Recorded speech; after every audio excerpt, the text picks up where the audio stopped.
Édition oyo epesami na site touristique Pacific Palace.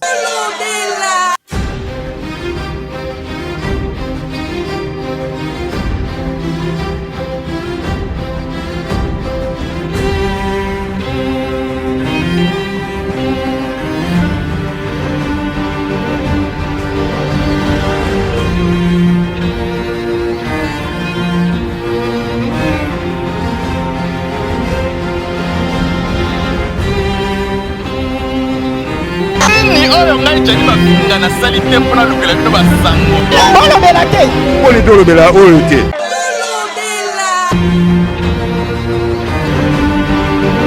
batika biso tofanda basala eloko te ezala oyo ezala oyo basala eloko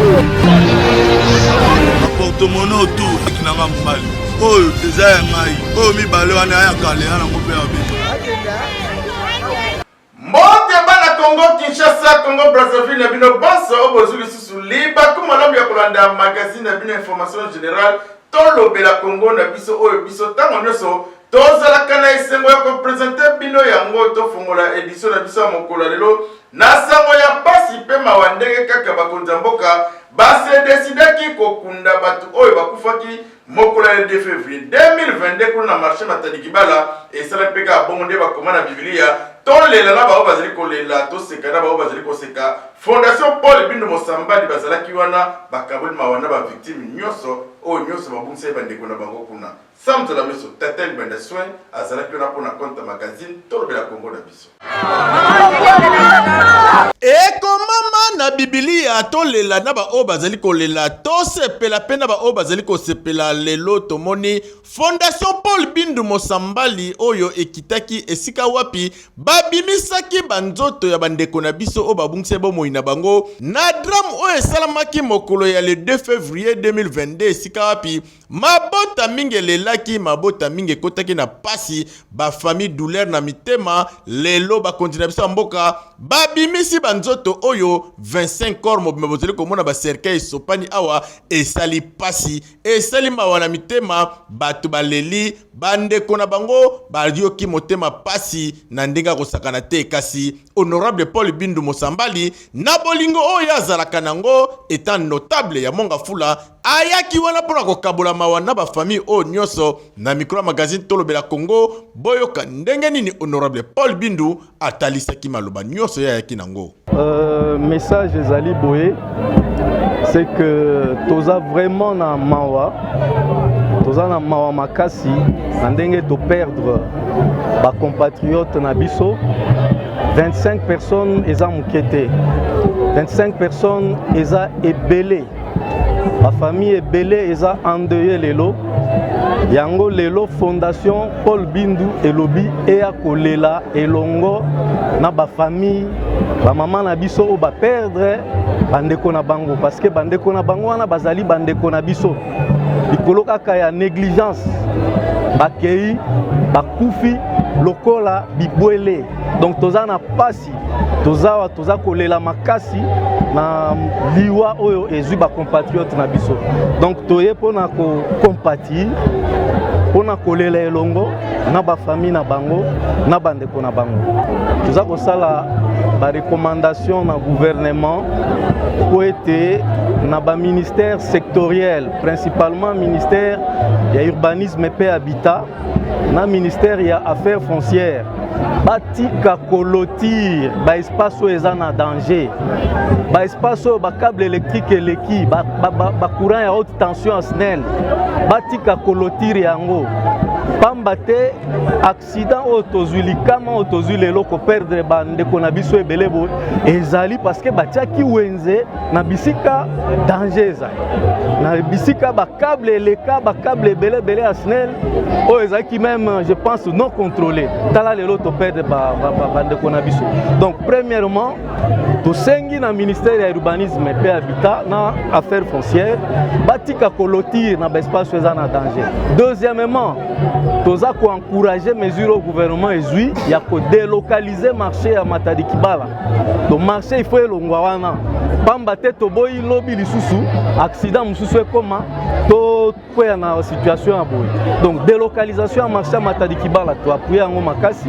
et puis ezaka kate pour na risque ya courant ba accident ebele pe ya circulation sale makawana. Donc il faut vraiment mesure wana ezala exécuter yango wana nde ba recommandation na biso to sali et pas ya gouvernement pe ba konzi ya mboka. Nyonso esalami kitoko na présence ya bakonzi ya mboka na biso oyo bayaki ko représenter Fachi Beton tomonaki présence ya premier ministre mokonzi ya ville province ya Kinshasa le suprême Gentili Ngobila mokonzi ya sécurité ya ville ya Kinshasa oyo asimbi la police mwana mboka Silvano Kasongo ye pazalaki wana tomonaki pe présence ya secrétaire général ya IDPS mwana mboka Augustin Kabuya bango nyonso balekaki tour au tour pona ko déposer ba jeb de fleurs na bango pe ko kabola mawana ba famille o babungse bandeko na bango na kati ya babsek oyo to remarkaki présence ya mwasi moko ya kolela akufeli bandeko misatu mama pe bandeko na mibale esalaki ye pasi asali kutu crise bamemie ba Croix Rouge bakene sus na hôpital to 5 ans na Nzambe abatela molimo ya ndeko oyo ekende te biso magazine tolobela Congo to souhaiter car ba condoléances na ba famille tika ete milima bandeko na biso oyo babungisi bo moyina bango na drame oyo epema na kimia. Magazine tolobela Congo toza wana po toloba tokolobela po na fondation Paul Bindu Musambali. Président rwandais Paul Kagame azali ko menacer kokota na ba mapinga na na terre na biso ya Congo RDC to ebite eza pour la intention ni biso magazine tolobela Congo tolobeli yango pe to telemela na ndenga muketela douce Nelly Mapangulwa après ces détails. Après 25 ans, il y a présence et ennemi na sol congolais, mécanisme mokote ezwama pona kosilisa problème et insécurité na est la République démocratique du Congo. Président rwandais Paul Kagame azo menacé kokota na mapinga na ye na mabele ya ba congolais sans autorisation. Alobaki yango mokolo ya mardi na sermon ya cérémonie ya ba ministre na Rwanda. Pe ye alobi lisusu makambo ezali ebele o elekaka entre Rwanda pe alobi lisusu makambo ebele elekaka entre Rwanda na République démocratique du Congo moyen ya ko expliquer yango ezali te kasi ba remarquer présence ya ADF na mabele ya Rwanda pe alobi lisusu ba rebelle ya ADF ezali problème moko régional ezali kotala kaka RDC te esengeli na bango ba agir po ba remarquer lisusu ADF bazali na connexion na ba FDLR bango basangani bazali kobongisa ba opération ya minene yango Rwanda décidé ya koagir bamoni ete problème oya est elie ba milliards ebele ya dollars kasi solution moko ezali kozwama te bango balobi makambo nyonso oyo elekaka na est balandelaka yango pe bakotika likambo oyo eleka boye te bango bakolandela yango. RDC oyo ezali kotalisa kaka incompétence ya gouvernement congolais ndenge nini président ya pays mususu akoki kozwa mitindo pe ya kodirige mayema azali koleka na est ezali na compétence ya président rwandais te esengeli gouvernement na biso na mokonzi ya mboka Fachi Beton atala likambo oyo na bokebi nyonso po mabele ya bakongolais ezali patrimoine moko oyo tokoki kobungisa te biso magazine tolobela Congo tokolobela Congo. Basénateur na biso bareaffirme loyauté na bango liboso ya mokonzi ya mboka son excellence Félix Antoine Tshisekedi Tshilombo batilaka ye Fachi Beton Lydia Ngunza mwana yolo alobeli. Enquête au ezali ko continuer kuna na ngambo ya Agence nationale de renseignement ana beaucoup c'est pour la tentative d'enquête ya sécurité ya état congolais. Ne ango ba sénateur wazumo kano ya kozala liboso pe ba réaffirmer loyauté na bango liboso ya mokonzi wa mboka Félix Antoine Tshisekedi. Nde moto ba ko soutenir à 100%. Et salamaki mokolo ya mercredi 9 février kuna na Sénat ba eli ba lekaki liboso ya président na bango ba Tilukwebo pe ba membre mosusu ya bureau. ezalaki na présence ya basénateur ya union sacrée mpo na boluki kotia kimia na baproblème to mpe basouption oyo ezali na tentative ya coup d'état oyo ezali koloba matango nyonso na mboka na biso mpe ezali kocreye badébat ebele na yango basénateur baréaffirme soutien na bango na yango basénateur baréaffirme soutien na bango na bainstitution nyonso ya mboka mpe basengi na population bazala vigilant mpe basoutenir moto se moko oyo ezali président de la république po soutien na bango ezali important po na mboka basénateur bazali po na kosoutenir stabilité mpe bainstitution nyonso ya mboka po na boluki kotia kimia mpe bolamu ya population nyonso biso magazine tolobela Congo tolobi mpe tokoloba kaka.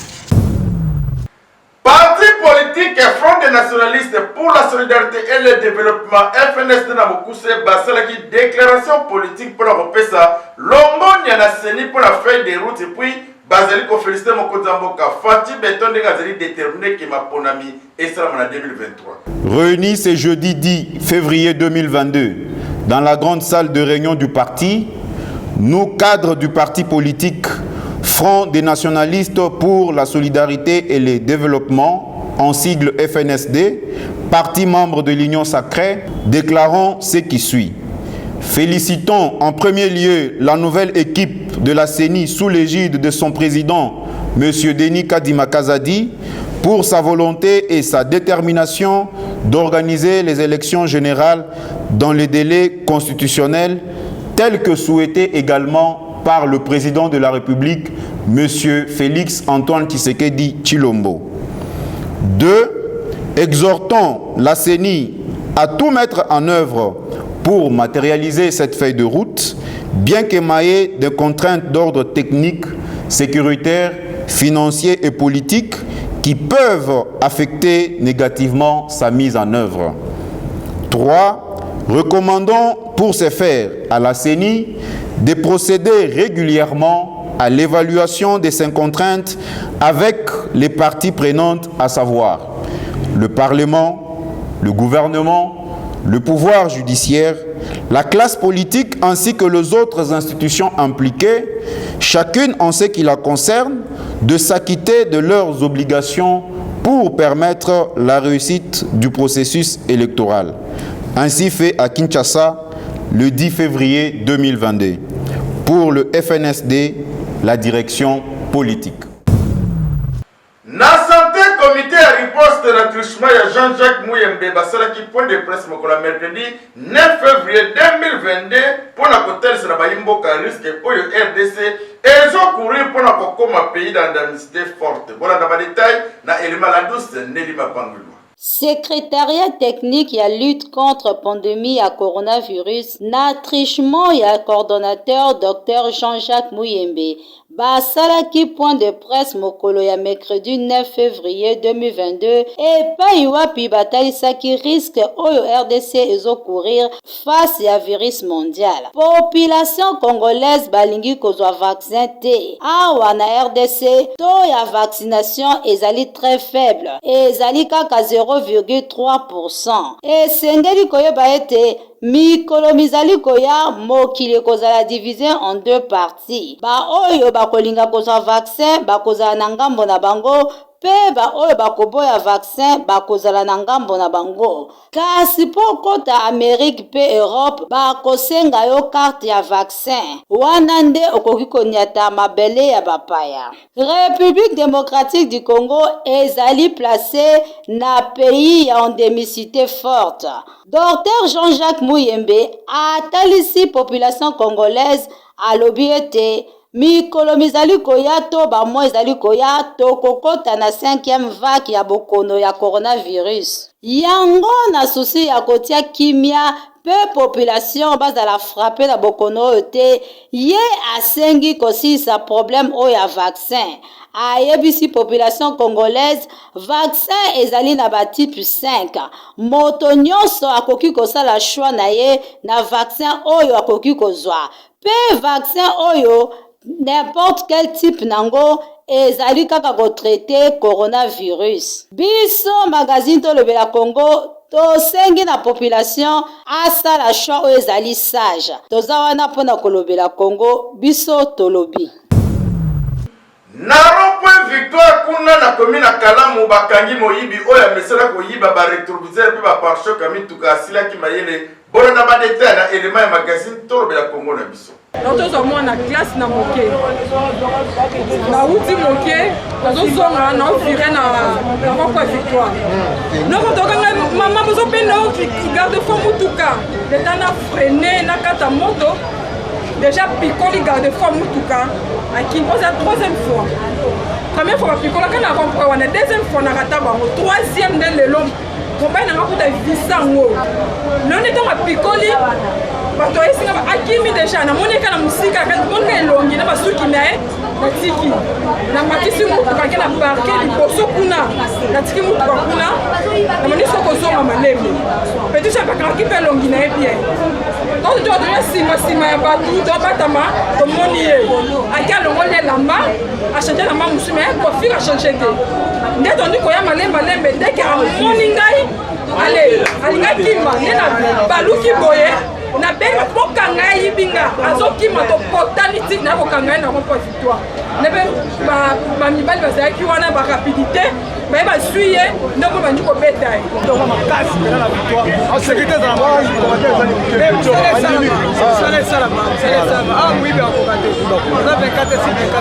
ayo ate tande tingane na boy na manyema na kumana nga moto bani baya aboya boluka moto bulaka bango baluka botola babotola na kopata bana ba jeune baeboluka te ngona jeune tina kosa pepi na nde mobo ya loyenge na moto na nga na bula na nga bani ndaka baya bayoka kate akende katolembi biso magazine tolobela Congo tokosenga kaka na mon général Silvano Kasongo papa tala makambo etaliki moyibi na ba Carrefour eza kozangisa bayimboka kimia koboma batu na ndenga mukete kobenda batu ba plante na ba mituka tili kola moto eza na mwasi muso abungisa bo moyine kaka na ba je oyo ba petit oyo bazalaka bango inquiété na eloko te des fois zo yiba soko teli na gauche teli na droite elamba ya bulepe oyo tobengaka ba policier bazana ba ndinga bazo tala bango yeza kitoko ata mokete population ezofanda na kimia te na bino ba miyibi misala za nango ebele ya kosala botika mosala oyo ezosala kitoko te biso tokosenga kaka mwana oyo azwa mbano ya solo place na ye ezala na prison po libanda aza danger permanent pour la population. Magazine tolobela Congo tokolobela Congo.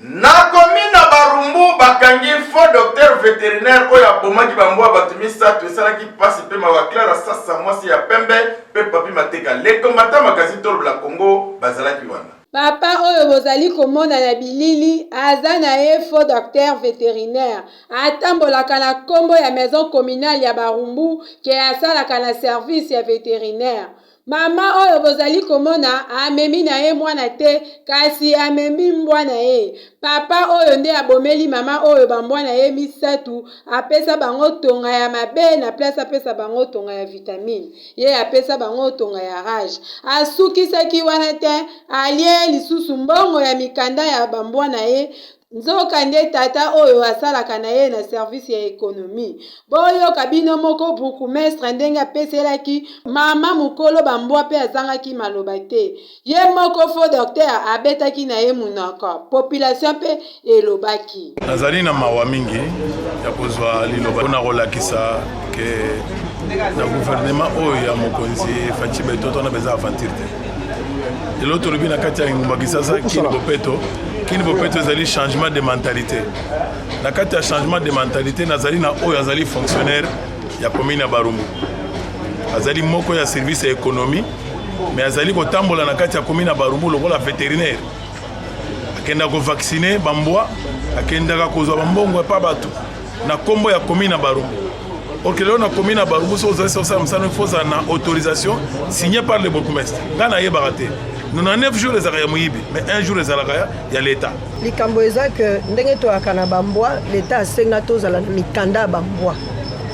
Ngai na ena mbwa na ngai il fallait ba coupler tozui ba bébé. Donc na bokoli bambwa lelo te na botama na kuta bambwa. Donc bambwa banyawe pa na nga en tout cas eza bandeko na ngai. Na yana mwana na nga moko mais bana na nga eza bambwa. Parce que à part oyo bambwa mosusu ya no mikolo ya race mosusu baza na kati ya lopango. bana baneveu na ngai bazaka mpe na bambwa nde bayelaki nga mama toza na moto aswanyaka bambwa il fallait bapesa ye piqûre mpo bazaka na piqûre ya une année oyo bango bazwaka babenga yango bavaccin nde baye kopesa ye oyo ya mokolo oyo bon avant ya yanga nautaki ne depuis Pointe Noire donc azalaki déjà na bavaccin na ye azwa depuis aza bébé nasomba ye na 1 mois nde nakolisi ye boye nde ntango aboti bana baye balobi mama toza na vétérinaire bango mpe bazaka na bakaniche na bambwa ya barace oyo ya milai wana bayeli ngai ye natuni ye mpe alobi ngai nasalaka na commune ya barumbu naza vétérinaire babebe basala 3 mois bongo bazwa bavaccin na bango ndenge ngai nayoki awa ezaka ya banyama bapesa bango bakisi ya banyama na bavitamine soki bakomi ti au moins na ba 6 mois nde bapesaka bango bavaccin mosusu ya batonga papa aye na 3 mois bon bambwa bakokisi 3 mois akamati achubi bango tonga oyo atubaki en tant que vétérinaire il faut yeba musala na yo il faut yeba pe eloko nini opesi bon na ndenge akomaki wana nga namoni te soki ezali nini napesi ye mpo bazwaka vaccin ya une année te asenga na bambongo nyonso asala bango mikanda mpo nalingi bambwa na nga bazala en ordre kokendakei après quelque temps parce que ezalaki ka le 13 oyo nde bakokisaki une année na bango je crois tosali même pas une semaine mbwa moko déjà nalamusa bango na ntongo nde nabimisaka bango na cage na bango mbwa moko azobima te nde bana babenga mama ya kotala niesi na nga abimisa yebe mbwa esa lembi nayaki na bango petite sœur na nga ayebi awa na commune nde alobi bokende commune kuna bamédecin bazali nde koya na ye na commune na tuni mpe napesi mikanda balobi asalaka te na liste na biso aza vétérinaire te aza na kati ya économie na ministère je pense service na sport Vodacom Ligue 1 JS groupe Bazano contre FC Étoile du Kivu match esilaki na mobulu na ndenge osakana te esukaki na score 1 partout isikoyo bazali kozela décision ya Linafoot Clara sasa mwasi ya pembe alobeli Vodacom Ligue 1 mokolo ya mercredi 9 février 2022 na Lubumbashi na stade Kibasa Maliba kuna nde match ekatanaki na penalty oyo arbitre accordaki yango après temps additionnel ezalaki bongo match ya jeunesse sportif groupe Bazano face ya formation club les étoiles du Kivu match esukaki na 1 but partout équipe ya Lushwa efongolaki score na ye na 6e minute ya temps de jeu équipe ya Bukavu ayebaki na koégaliser na bi ya penalty oyo ezalaki indiscutable na cour ya G. Na suka ya match arbitre abakisaki 3 minutes ya temps additionnel pe na ndenge ya secret arbitre abakisaki lisusu 4 minutes et puis Bazano aforçaki na makasi pe azwaki penalty na 97e minute. Staff technique pe ba joueur ya Bukavu baboyaki décision wana ke penalty wana ekobetama te et puis match esukaki kaka na matata. Tozozela kaka ba autorité ya Linafoot bakata likambo oyo dossier à suivre. Biso magazine tolobela Congo na biso tolobi. Basi touristique esalama nango ebelebele ana mboka na biso kasi nyonso eza nango ya mayuya tozaka na site touristique moko oyo ezali kosunga bayimboka oyo ezali na banorme internationale ndenge mokete ezali Pacific Palace ya Yemoko, le PDG, honorable Paul Bindu Moussamba, le meilleur et le véritable papa social. Oyo azali kosunga azali kopesa biso cadeau ya solo mokolo ya 14 février 2022 et kozela koyinda kuna Pacific Palace sikapi bazali ko fêter 3 ans ya site touristique ya solo kuna na commune na Monga Fula na quartier Mitendi.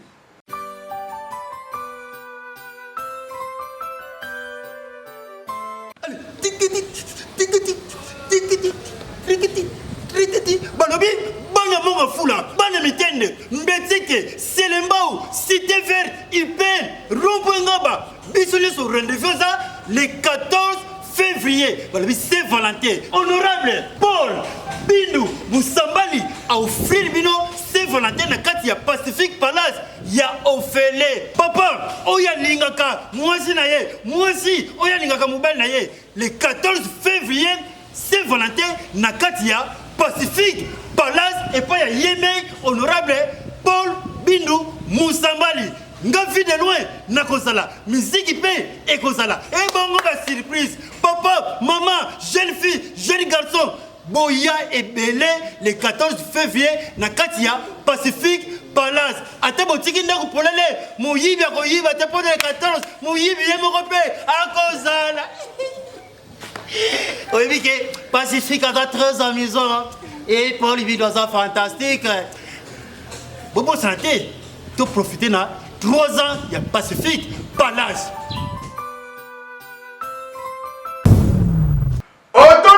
Problème nzoto pe molimo esika za nango se moko cabinet de santé la santé n'a pas de prix au koti kao au bimi ok.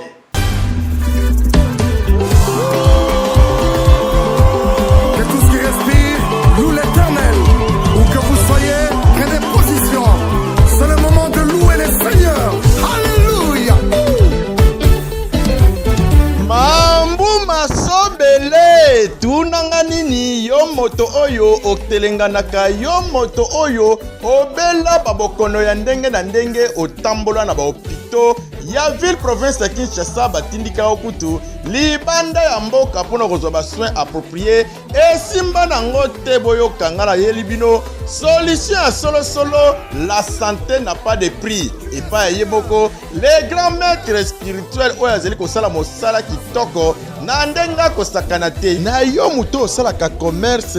ezali kokende liboso te mosala ezali kosimba te yo oyo mbongo ekima yo dollar ekomela o problème maître spirituel azali wana mpona kosunga bino na baproblème nyonso onga nazwaka libala malonga te ongai mobali abengananga na ndako ongai kutu basi bapusana penepene na nga te ngai kutu nzoto esimbaka nango te nzoto eza malamu te maître spirituel azali wana mpona bino yo mutu oyo nzoto na yo ezalaka susu malamu te maître spirituel azali wana mpo asunga yo nzoto na yo yo mwana mobali ozonga mobali ya solo mwasi ozala pe mwasi ya solosolo maître spirituel aza pe wana mpona kotala korendre bino na bataille moko bien raffiné na ndenge osakana te na ngonga moke ozwi lobiko yo moto oyo mwasi to mobali akima yo to bayina yo yo oyo dégagaka solo ya mabe penepene ya mwasi to penepene ya mobali yo oyo ozalaka monoko solo ye azali wana mpona kopesa bino basolution na baproblème na bino wana nyonso yo moto oyo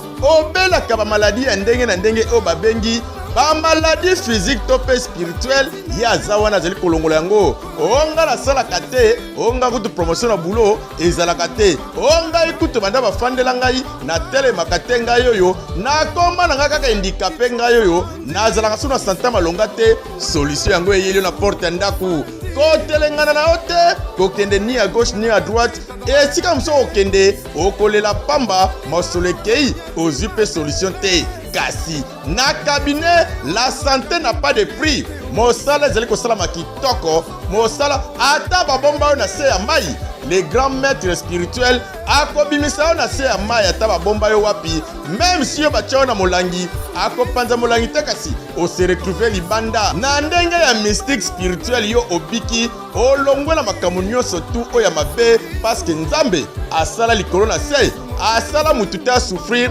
asala mutu te anyokwama yo oyo ozali na problème mabota mobali to mwasi maître spirituel aza wana mpo na solution nzambe aloba mutu nyonso to avivre atinda mwana yesu kristu aya kokufa awa na se mwana ne avant akende alobi je vous donne la paix je vous laisse la paix boni yo ozangi paix boni yo ozangi kimia en tout cas esika malamu yango oyo ozwa kimia olingi ocontacte maître spirituel numéro ezali nango facile benga ye na 099 58 28 10 ntango mosu oyoki malamu te 099 58 28 10 na bino banso porte ezali grandement ouverte les grands maîtres spirituels azali kozela bino asunga bino alongola bino baproblème boza nango moto na moto avivre na kimia na maladi ya bomoto to mpe ya molimo ye akobikisa yango biso magazine tolobelaki makambo boye nde tolingaka kolobela yango avec énergie parce que mosala oyo ezali kosala kitoko bana mboka bakozwa basolution ya malonga eyokani tokomi na suka edition na biso mpona mokolo ya lelo kasi na lukins oyo nga nazala nango nakabonaka na bino bongo te 100% nalobaka bino merci na patience mpe fidélité oyo bozala nango ntango nde sokolandaka magazine na bino information générale tolobela kongo na biso édition na biso ya mokolo tozali kodedi yango na honorable Paul Bindu Musamba, le meilleur et le véritable papa social mokonzi ya site touristique moko oyo toza nango Pacific Palace balobi totelengana te le 14 février bamure nyonso kokende ni à gauche ni à droite kendeka na Pacific Palace okofete ensemble na musique ya solo oyo kobeta wana biso bi magazine tolobela Congo tokozala wana soki bosala o lelo esalami kitoko bopesa merci na samzo la meso tata libandeswe oyo azaki na sima kamera na montage kutili njanja pe Crispin kwa diambu basakanaki nango na ndenge moke te édition na biso ya mokolo ekomamaki na mwana yolo Lydia Ngunza pe nyonso esalamaki sous supervision ya Clara Sasa mwasi ya pembe oyo ye mpe na tour na ye azalaki assisté na la douce Nelly Mapangwilwa beto tu dis va Édition epesamaki na site touristique Pacific Palace. bolobela te poni tolobela oyo te nini oyo ngai jani mafinga nasali te mpona lukela bino basango